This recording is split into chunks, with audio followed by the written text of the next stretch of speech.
आज हम लोग अपना पहला क्वेश्चन शुरू करते हैं। और जो हम लोगों का पहला क्वेश्चन होगा वो रहेगा हमारे डिस्ट्रिक्ट ऑब्जर्वर संजय सरकार जी के से। तो अ, आप हमें बताइए कि अभी करेंट प्रोग्रेस कैसा चल रहा है राष्ट्रीय विकास केंद्र का। প্রথমে আমি বলবো যে রাষ্ট্রীয় বিকাশ কেন্দ্রটা কি আগে, যে আমরা যে উদ্যোগটা নিয়ে এগিয়ে যাচ্ছি রাষ্ট্র বিকাশ সম্বন্ধে একটু বলা আমাদের দরকার আছে। রাষ্ট্র বিকাশ কেন্দ্র হচ্ছে আমরা কিন্তু রাষ্ট্রকে বিকাশ করতে চাইছি, রাষ্ট্র উন্নয়নের দিকে আমাদের কিন্তু লক্ষ্য আছে। আমরা কিভাবে লক্ষ্য করব সেটা হচ্ছে আমাদের যে গ্রামগুলো আছে সে গ্রামের মানুষরা যারা আজকে প্রতিনিয়ত কাজের অভাবের জন্য বিভিন্ন জায়গায় কর্মসংস্থানের জন্য যায়, তো আমরা যদি গ্রামকে যদি উন্নয়ন না করতে পারি তাহলে আমরা দেশকে কিভাবে বিকাশ করব।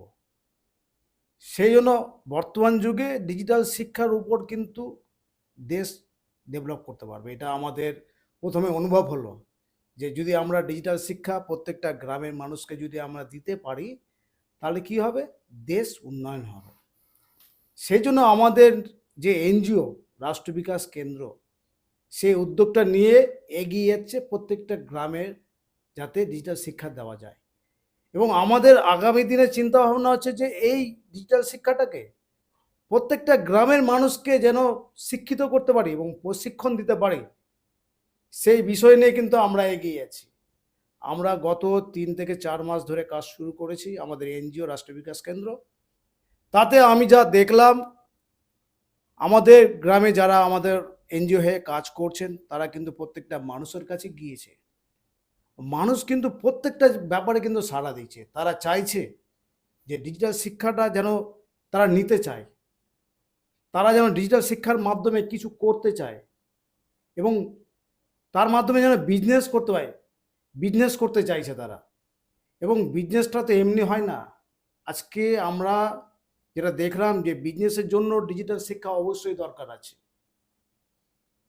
ভারতবর্ষের যে বাইরের দেশগুলো আছে তারা ডিজিটাল শিক্ষার উপরে কিন্তু দাঁড়িয়ে আছে, তারা কিন্তু অনেক ডেভেলপ করছে, কিন্তু আমাদের ভারতবর্ষ যেখানে গ্রামের প্রত্যেকটা মানুষ ডিজিটাল শিক্ষা নিতে এখনো অনেক পিছনে পড়ে আছে, যার জন্য দেশ ডেভেলপ করতে পারছে না।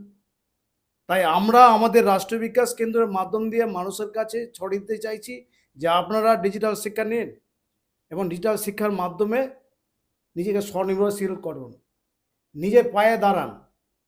তাতে কী হবে, আগামী দিনে প্রত্যেকে যেন নিজের পায়ে দাঁড়াতে পারে সেই চিন্তাভাবনা নিয়ে কিন্তু আমরা এগিয়ে যাচ্ছি।